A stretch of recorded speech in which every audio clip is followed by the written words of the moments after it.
Okay, August 30. At ang scripture po natin ngayon ay galing po sa 2 Corinthians, chapter 3, verse 18. And we all who with unveiled faces contemplate the Lord's glory are being transformed into His image with ever-increasing glory, which comes from the Lord, who is the Spirit. Okay. Magandang umaga sa inyong lahat. Ako po si Ranjan M. Lumbang. Itong aking daily devotion para sa araw na ito. Una sa lahat, paumanhin po kung sakaling malabo po ang aking boses o medyo malabo po ang aking explanation dahil hindi po maganda ang aking pakiramdam.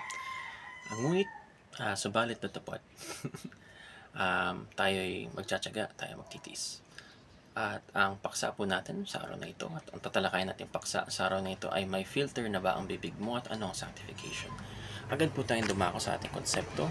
Sanctification is the lifelong work of God and us that helps us turn away from sin and become more like Jesus in the way we live.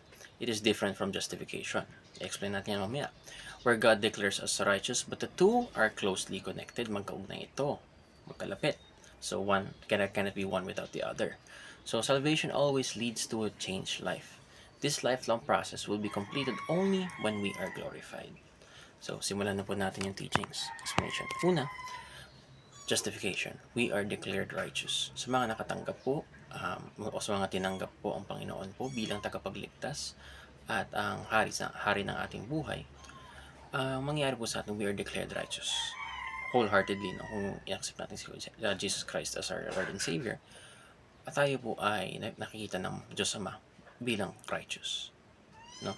We are declared righteous. It doesn't mean na hindi na tayo sinners. It doesn't mean na hindi na tayo gumagawa ng kamalian. Hindi sabihin na ito hindi tayo gumagawa ng kasalanan. It means, sa mata ng Panginoon, nakikita niya ang buhay ni Jesucristo, ang lahat ng ginawa niya ni Jesucristo, kung paano siya nabuhay. He lived righteously in us. And si Jesucristo naman ay namatay sa cross ng Kalbaryo para sa ating mga kasalanan. So lahat ng parusa, para lahat ng parusa ay inangkin ng Panginoon Diyos natin, si Jesucristo.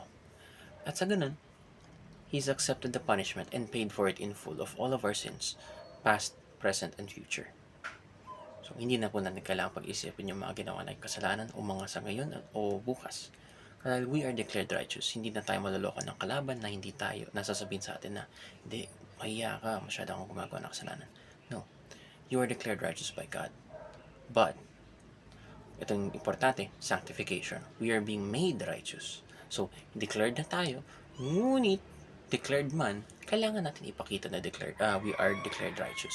How? Through sanctification. Through the Holy Spirit na binigay sa atin ni Jesucristo. Kaya, paano yun? So, yung sanctification po, ito yung paunti-unting binabago po tayo ng Espiritu Santo sa araw-araw nating buhay. In our life, basically, in general.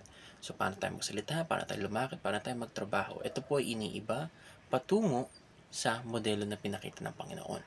So, we are being made righteous in His image and toward His image, which moves us to number 3. Ano ba yung end goal nito? Or ano yung resulta nito? Glorification.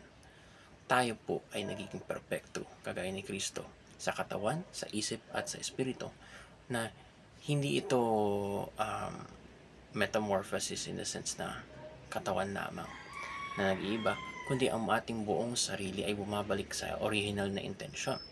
We are perfected like Christ. Nakikita natin ang Panginoon, nakikita natin ang mukha ng Amang Diyos. At ito yung pinaka-include na kung saan we are perfect like Christ. We have bodies like Christ. And pretty much, ayun lang. Sana po meron po kayo na kuwang aral po sa tatlo talaga. Justification, sanctification, glorification. Sanctification, ayun sa pagkaintindi ko nga, sanctification is yung pag-angkin ng mga kasalanan ng mga Panginoon, namatay siya sa cross ng Kalbaryo, at kung sino man ang nakatanggap o tinanggap siya bilang tagapagligtas at hari ng kanilang buhay, sila ay madideclare righteous sa mata ng sa mata ng Diyos Ama. So, in other words, we are declared righteous. Sunod, sanctification, we are being made into a righteous person. Makasalanan tayo, pero unti-unti tayong iniiba patungo sa modelo ni Panginoon. And glorification, where eventually we will be perfect like Christ in body, in spirit, and in mind. Ayun lamang. Salamat po sa pakikinig at mabuhay.